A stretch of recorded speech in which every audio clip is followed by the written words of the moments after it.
안녕하세요. 30대 총각입니다.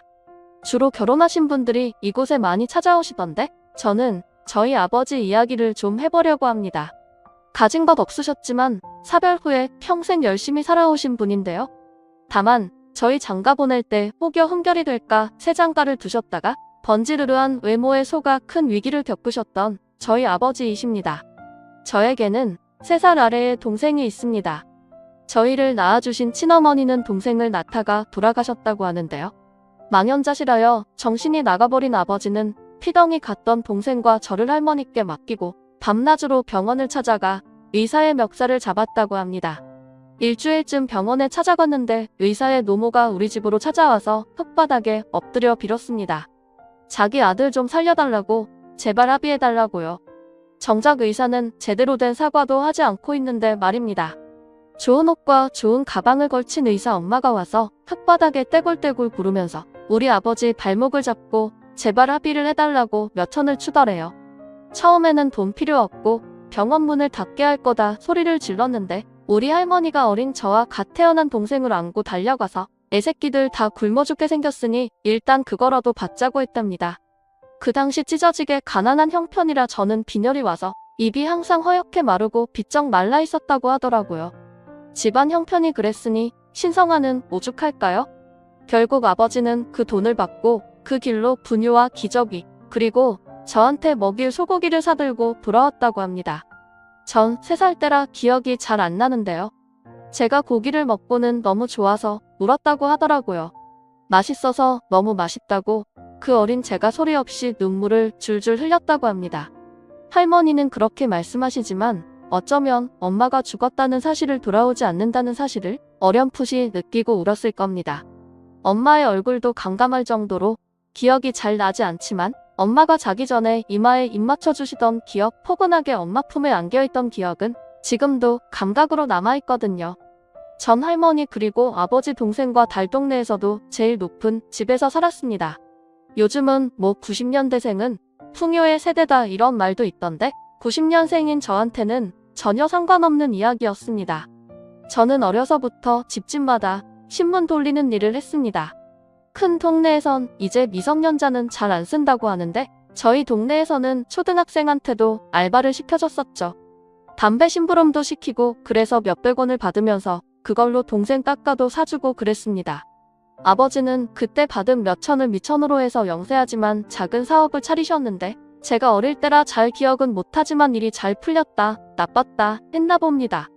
어떤 때는 영업이 잘 되었다고 출장을 길게 다녀오시기도 하고 어떤 때는 몇 달씩 집에서 일 없이 지내셨어요. 그 와중에 손이 놓을 순 없다 하고 공사장에도 나가시고 가끔 저희가 좋아하는 화들을 사와 입에 물려주시고는 꼭 다 먹을 때까지 한참을 지켜보시곤 하셨죠. 몇 달에 한 번은 어린 아들들을 위해서 시장에서 파는 기름 통닭을 사오셨습니다. 그 통닭 먹는 날이 어찌나 좋던지 그래도 어릴 때부터 아버지가 힘들게 일하시는 모습을 봐서 그런지 굳이 사달라고 조르지는 않았습니다. 가끔 그 기름 통닭이 떠올라 침이 꼴깍꼴깍 넘어가도 아버지께는 그런 마음을 숨기곤 했죠. 아버지가 무슨 일을 하셨는지는 잘 몰라도 뭔가 일이 잘 풀리는 날에는 따뜻한 통닭이 2마리, 잘 안 풀리는 시기에는 통닭이 1마리였습니다. 그러다가 어느 날 우리 집에 어떤 예쁜 아주머니가 아버지와 함께 왔습니다. 아버지가 하는 말이 이제 엄마라고 부르라고 하더라고요. 말로만 듣던 새엄마였습니다. 동화책에 종종 나오는 새엄마는 다 못되고 무섭던데 아버지가 데려오신 새엄마는 꽃분 냄새도 나고 얼굴이 아주 예뻤습니다. 저는 처음에 새엄마가 밤이 되면 괴물로 변하지는 않을까 걱정하면서 동생을 감싸고 그랬죠. 하지만 워낙 엄마가 고팠던 우리 형제는 그 새엄마가 우리에게 살갑지 않아도 마냥 엄마를 좋아해서 자꾸만 달라붙었습니다. 동생이 친구들이 자기더러 엄마 없다고 놀렸다고 하면 이제 너도 가서 엄마 있다고 하라고 큰 소리로 당당하게 외칠 수 있어서 좋았습니다. 태어나서 처음으로 놀이동산도 한번 갔었죠. 아버지와 엄마 그리고 나와 동생 제 가족이 찍은 사진도 남아 있었습니다.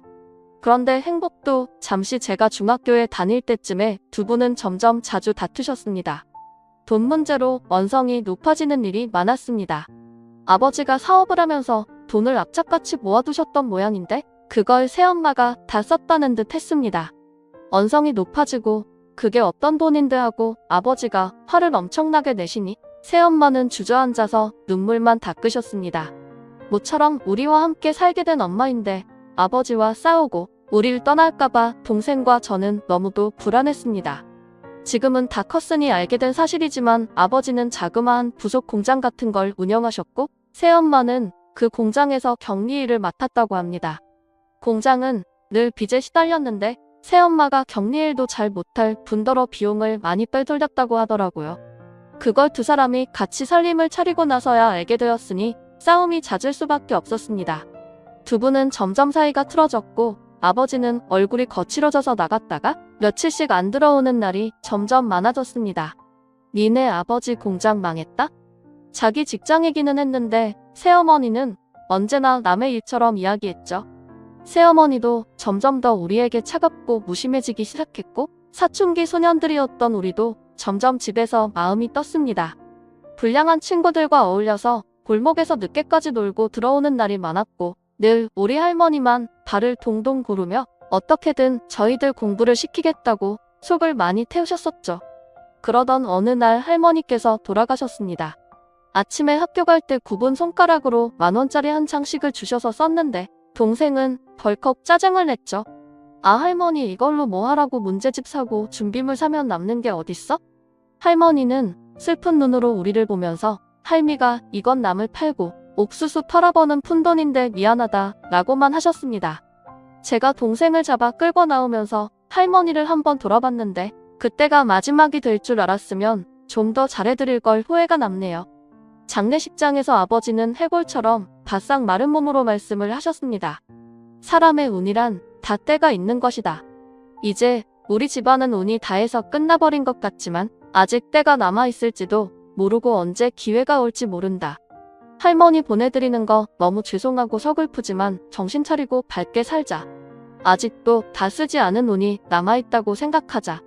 네 아버지 알겠습니다 하고 있는데 옆에서 새엄마가 소주를 훌쩍훌쩍 마시더니 콧방 귀를 끼더라고요. 새어머니는 이제 슬슬 나갈 생각이었는지 매사에 얼굴이 짜증이 가득했습니다. 다른 남자라도 생겼는지 아버지가 집에 없을 때며 그제서야 웃으며 자기야 여보야 하면서 다른 사람과 통화를 하기도 했죠. 두 사람 사이의 애정은 어느덧 부질없이 사라져버리고 불쌍한 우리 동생은 할머니에 대한 죄책감에 자꾸 게임만 하는 시간이 길어지더니 어느새 문을 닫아 잠그고 방구석에 틀어박혀 폐인이 되었습니다.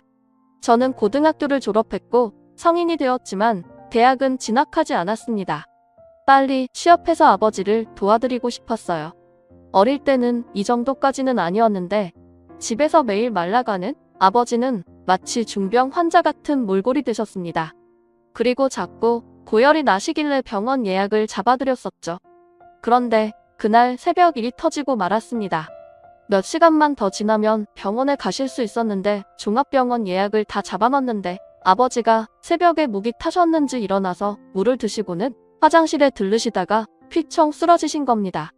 퍽 소리가 들려서 놀라 달려왔는데 아버지는 욕실 타일에 쓰러져 계셨습니다.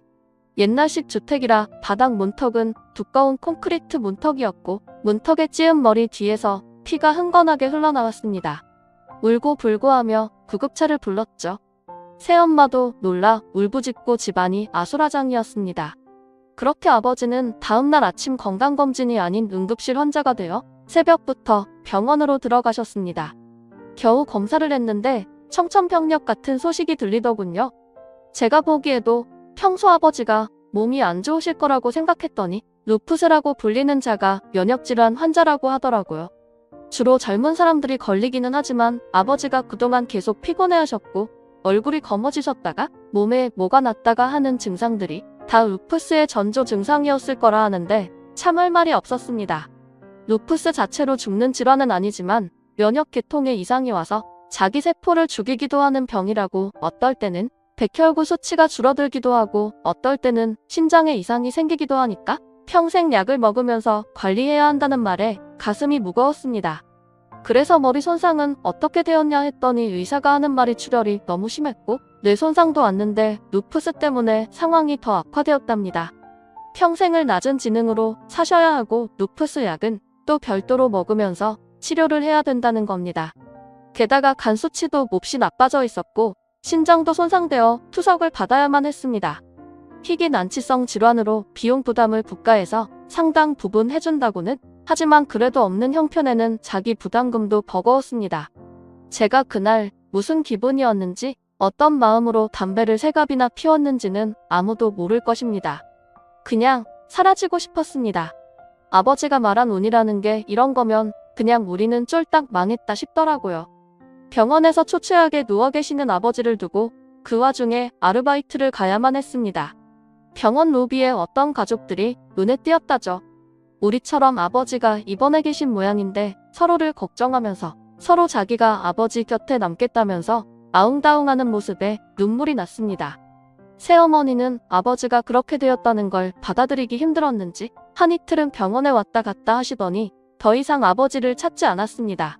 우리와도 점점 대화가 줄고 일을 하러 간다면서 하루 종일 집에 없다가 밤에 잠만 집에 와서 잤습니다. 처음부터 그리 얄팍한 마음으로 들어왔던 걸까 언제든 떠날 마음으로 그렇게 거리를 두고 우리를 밀어냈나 싶어서 슬프고 서글프더라고요. 어릴 때 같이 놀이동산 가서 찍은 사진을 그 무렵에 찢어서 버렸습니다. 이제 엄마라고 부를 날이 얼마 안 남았다는 걸 직감했다죠.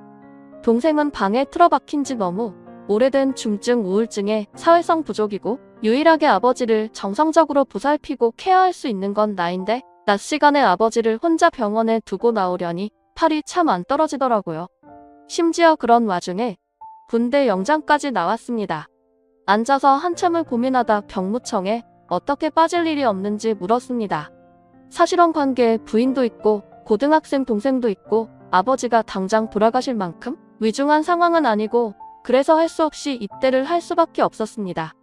군대 가기 전날에 새엄마가 그러더군요. 사이가 틀어져도 남편은 남편이니까 잘 보살필 거고 당분간 요양병원에 있을 테니 걱정하지 말라고요. 그 말을 믿은 제가 바보 멍청이였습니다. 그날 마지막으로 아버지를 보고 동생에게 인사를 하고 혼자 훈련소에 가서 입대를 했습니다. 한편으로는 군대가 좀 홀가분하기는 했습니다. 처음으로 집안 형편의 그림자에서 벗어나 또래들과 어울려 봤으니까요. 고등학교 때도 저는 늘 외톨이였거든요. 군대 생활에 몰입하면 시간이 좀 빨리 가겠지 싶어서 뭐든 열심히 해서 에이스 소리도 많이 들었습니다. 자대 배치 후 첫 휴가를 나왔는데 할 수만 있다면 최대한 빨리 집으로 가고 싶더군요. 나와서 바로 집에 전화를 걸었는데 새엄마도 동생도 전화를 받지 않았습니다. 아버지가 계시다는 요양병원을 가장 먼저 찾아갔습니다. 김철수 환자 어디 있냐고 병원에 물었더니 없다고 하더라고요. 배우자가 퇴원 수석을 밟았다는데 제가 입대하고 정확히 일주일 후였더군요. 아버지가 어느 병원으로 옮겨졌는지 알려달라고 했더니 자택으로 돌아갔다고 합니다. 그 말을 듣고 저는 황급히 한 걸음에 달려서 집으로 돌아왔습니다. 그런데 아버지도 동생도 사는 흔적이 없고 아무도 없더라고요. 일단 기다려보기로 했습니다. 동생이 쓰던 쪽방에 누웠다가 잠시 잠이 들었는데 밖에서 뭔가 인기척이 들려서 금방 깼습니다. 새엄마가 웬 외국인 남자와 함께 들어오더군요. 아버지 없다고 이제 마음대로 불륜 상대를 드리는 건가 싶어 잠시 귀를 기울였습니다. 아버지는 요양병원에 안 계시던데요. 동생은요? 험상궂게 따지는 저를 보더니 새어머니는 잔뜩 당황해서는 아니, 이 집에서 다 나갔다고 이제 같이 안 사니까 따로 전화해서 잤던가 해. 그리고 이제 엄마라고 부르지 말고 하더라고요. 이 집은 어떻게 된 건데요? 여기 우리 아버지 이름으로 된 집인데요. 아버지 지능이 지금 5살도 안 된다는데 혼자 어디로 이사를 가요? 동생이랑 갔어요?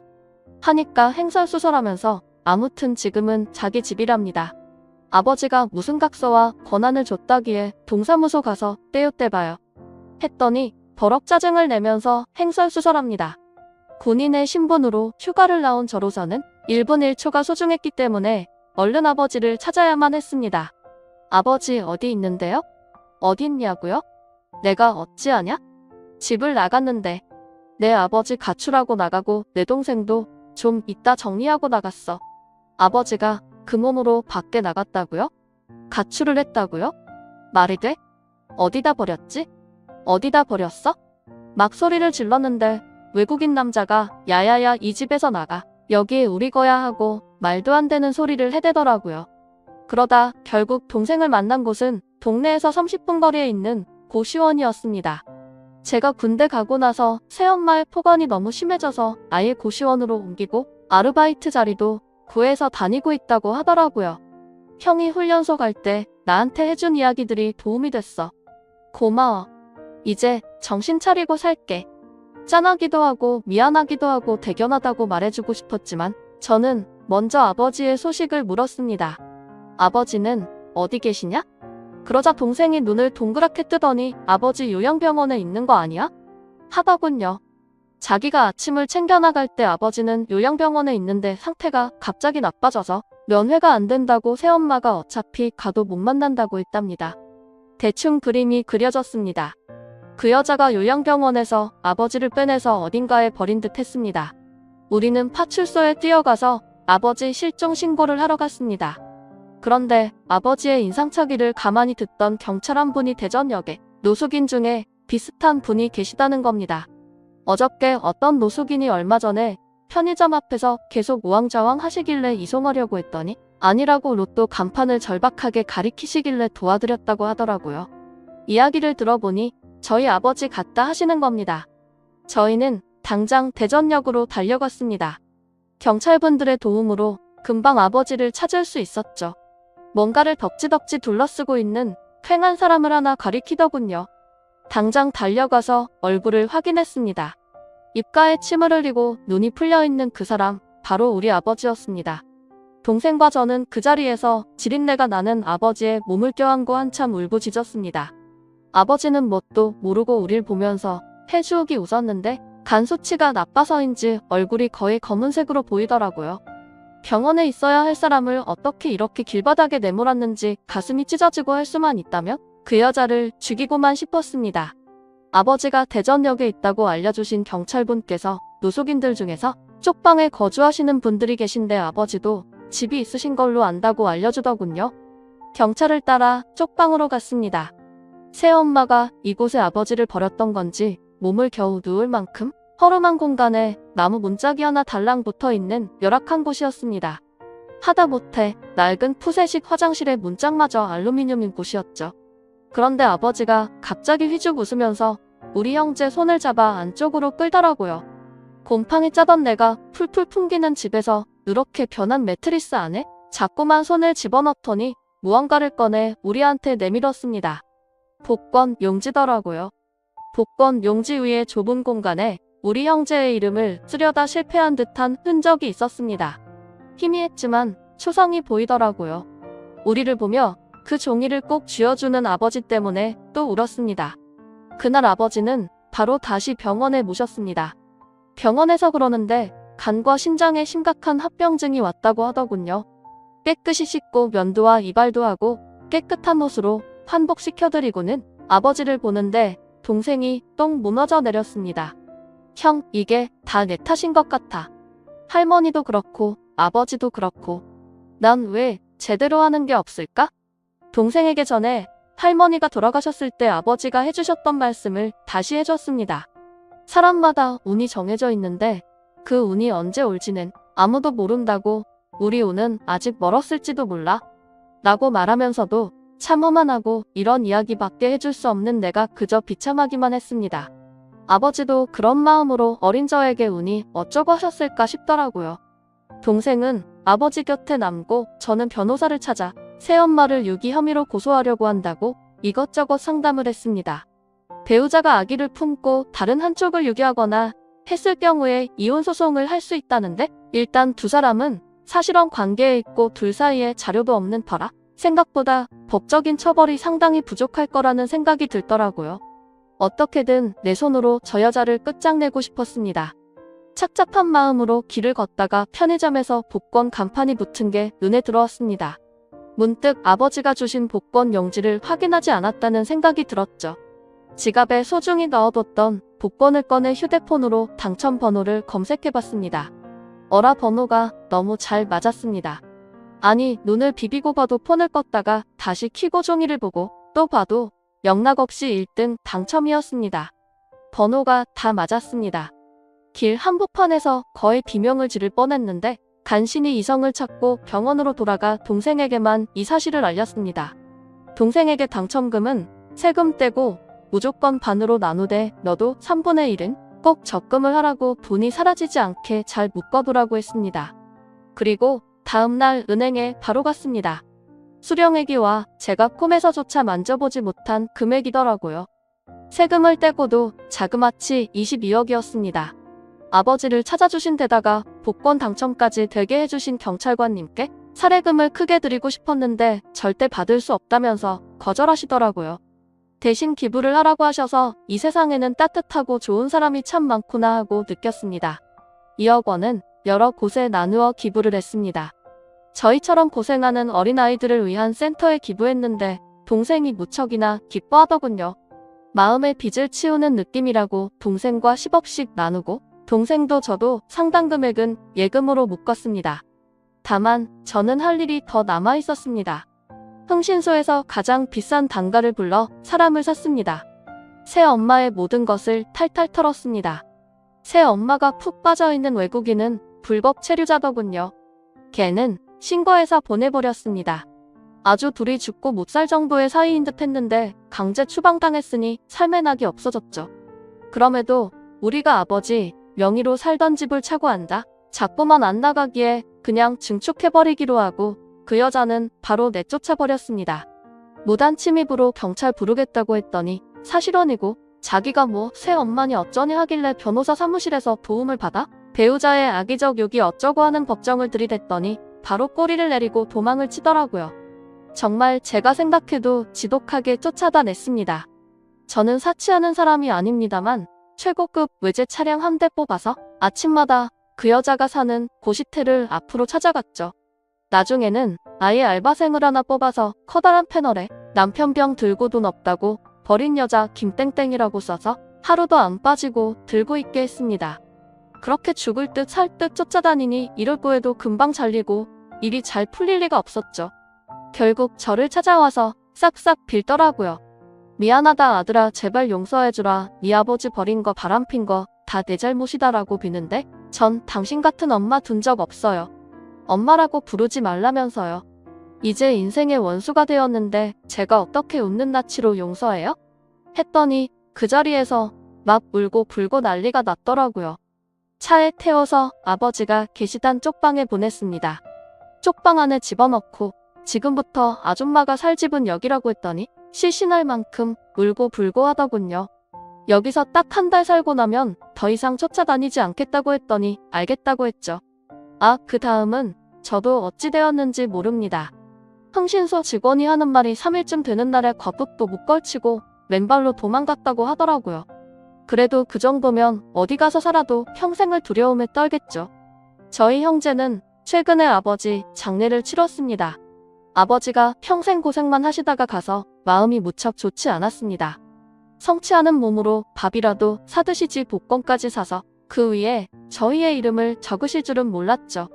아버지와 함께 다정하게 찍은 사진 하나 없는 상처뿐인 가정이지만 그래도 남겨진 저희들이 이제부터 할 일은 착한 일을 많이 하고 서로 의지하고 사는 것뿐이라는 생각이 들었습니다. 조만간 대학에 등록해서 못다한 공부도 하고 동생이 제대하면 함께 작은 사업을 해볼까 합니다. 저희에게 주어진 새로운 기회를 놓치지 않고 지혜롭게 잘 쓰며 사회의 구성원으로 좋은 일 많이 하겠습니다. 긴 이야기 들어주셔서 감사드립니다.